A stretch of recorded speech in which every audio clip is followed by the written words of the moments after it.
Is this the one that was coached by Bevo? No, I'm joking. What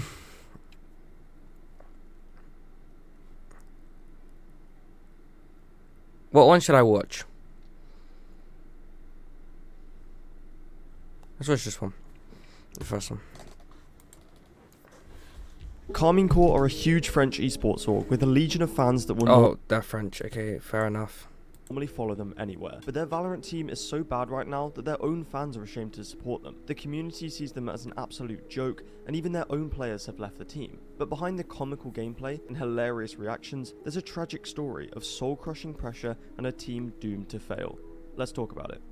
Carmine Corps have a massive fanbase and had a Valorant team already, so they were a no-brainer for VCT, joining 9 other teams to form the Tier 1 league in Europe. Being a French team with so many French fans, it was important to the org that they had a French-speaking roster.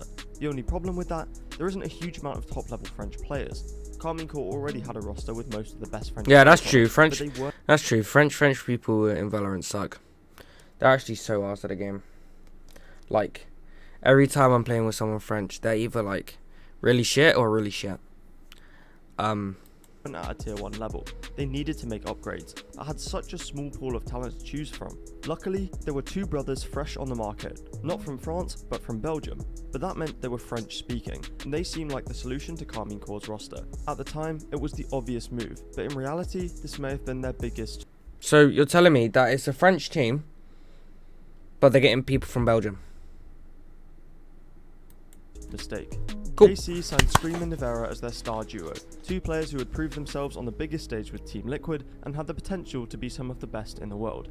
To round out the roster, they signed CS veteran XMS and kept Shin and Uzera from their previous team. Fucking hell, that light! What? Oh my eyes! Up, they had solid talent along with the squad that the French fans could fully get behind. At least, that's how it seemed on the surface. Remember when I said that signing Scream and Nivera was their biggest mistake? That's not because their individual players bad. At their peak, they're incredible players. I said it because Scream wasn't signed as a head-tapping duelist star, but as an IGL. He had IGL'd Liquid for some time. Don't know what never IGL really means, had but you know. convincing strat calling or team ideas on that roster. That was the worry coming in for many who had seen Scream's IGLing on Team Liquid. Would he actually be able to IGL this team, or would he bring them down? And Shin, Uzera and XMS, they were good in the French league, but had never played at the actual top level of Valorant, so their first time would be on the biggest stage Valorant had seen yet. These underlying issues were foreseen by some, but wouldn't show themselves until the team's first matches at VCT Lock-In. I can't do this Carmine Corps team is fucking trolling! Yes, this Carmine Corps team actually makes trolling. no sense. He looks. You know, let me know. Has left out good francophone players and just thought, fuck it, Scream can IGL another team into the ground. Lock-In was the first tournament of 2023 and Valorant franchising. Every franchise team was in attendance, and that included Carmine Corps. The tournament had a unique format where if you lost once, you were sent home. I can't lie. Their logo, it's kind of sick. Their logo is kind of cool. Have to be flawless to take home the trophy. They got a favourable draw in the first round, matched up against arguably one of the weakest teams in attendance, FPX, the second seed from China. But I don't like it because it's French. Maps, a huge performance from Shin took them over the line and gave Carmine a 2-1 victory in their first ever match. It was a good win, but they'd go on to face Loud, the current world champions. Loud, okay, they never fair really enough. Got into the match, but considering how new of a team Carmine Corps was, a 13-10 and 13-8 wasn't too bad against a team as good as Loud. Fans were happy with their team's performance, showing them huge support throughout. But despite their decent results, the cracks began to show. We saw Sideshow ranting about the Carmine Corps team earlier, but after watching their matches, he was determined to highlight every issue with Carmine Corps' play at He's a hater! He is a hater! And why the fuck does he have so many tabs open? Close your tabs. You can't see where you're going. You don't need that many Twitter tabs open. I don't know what that is. You don't need that many YouTube tabs open. Close your tabs and use the same tab. YouTube has a search bar. Yes? It has a search bar. You don't need to go, ooh, let me. You don't need to do that. YouTube has its own search bar. Lock-In. But it is slop. It is absolute slop from them. Slop. I guarantee this guy isn't even good at the game. Oh, I know how the game works. He touches the keyboard and mouse for Valorant. IN3. Fucking AWPing this entire time as well, while Scream was trying to pick up a double AWP attack setup. Trolling! They are trolling! But anyway. Over the course of one Twitch stream, he systematically went through every problem in the way they play Valorant, predicting them to have a poor performance in the upcoming split. This stream heightened the feud between Carmine Core and Sideshow, which is still happening to this day, and the French fans... Why is he so pissed? Get alive! Their best response would be for KC to play well in the upcoming EMEA League, and so they eagerly waited for the opening day to prove everyone wrong. Carmine Core versus BBL. There wasn't an overwhelming favourite in this match, considering both teams had done alright at lock-in and had a decent roster coming in. The game was close, with the first map going to overtime, eventually going Carmine Core's way 19-17 after 6 failed match points in a row. They almost went to OT in the second map too, but Carmine Core took it 13-11 and the series 2-0. Again, another decent performance for KC and a 1-0 start in the league. And with their next match against arguably the worst team in the league, Team Heretics, it was very possible for them to get another W. These cameras are crazy, by the way. That was until the trolling started.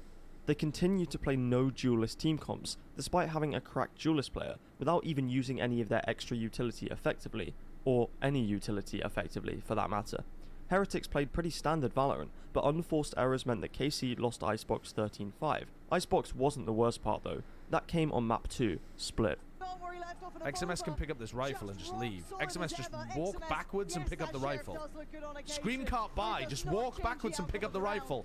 He's gonna survive instead of going and picking up the rifle that Scream needs in the next. I cannot believe it. He's so... He can't overphase. But there's only 30 seconds left. They could pivot to B. They could pivot to B. A pivot B here would be so good.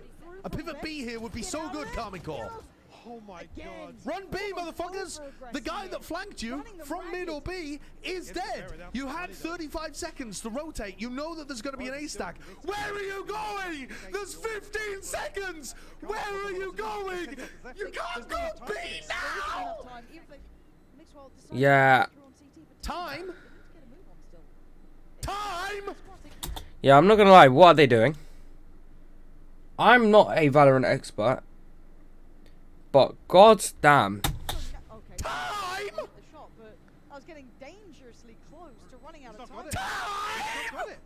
There's no time on the defuse, Lauren. You fucking melons! Yo, okay, yeah, I think he's overreacting a bit. Just a tiny bit. My eyes! My eyes! Okay, what the hell is he doing? May an eagle pluck my eyes out! This was the map that confirmed everyone's worst fears about Carmine Core. 13-2 it finished, with an embarrassing last round. They were constantly running out of time on their attacking side, and Scream's IGLing simply didn't work.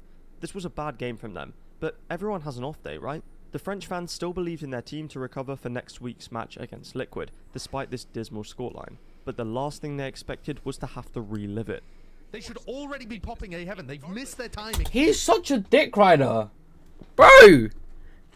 already. There's 25 seconds and you're still faking B heaven. There's 20 seconds.